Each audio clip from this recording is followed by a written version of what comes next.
દ્વિઘાત બહુપદીને એક પણ વાસ્તવિક શૂન્ય નથી તો તેનો આલેખ આમ હોય ને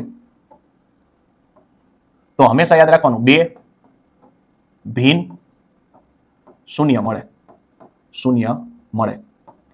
આલેખ બરોબર એક શખ્સને એકવાર કટિંગ કરે ને યાદ રાખવાનું બે સમાન ઉકેલ મળે.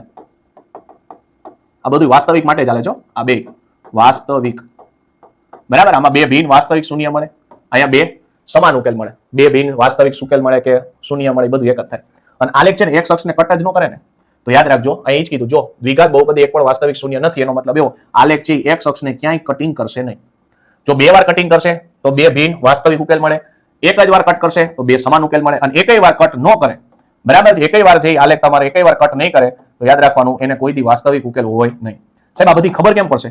તો આ બધી ક્યારે ખબર પડશે સાહેબ? વિવેચક છે ને વિવેચક કે જેનું સૂત્ર જે એક્ઝામમાં ઘણી વાર પૂછાય છે b² - 4ac આ ગણો એટલે ખબર પડે. જો d નું વેલ્યુ મિત્રો d ની વેલ્યુ 0 અથવા એના કરતા મોટી આવે 0 કરતા મોટી તો બે ભિન્ન વાસ્તવિક ઉકેલ મળે. જો d ની વેલ્યુ એક્ઝેક્ટ 0 મળે તો બે સમાન ઉકેલ મળે, અને d ની વેલ્યુ સાહેબ ઋણ મળે તો વાસ્તવિક ઉકેલ મળે નહીં.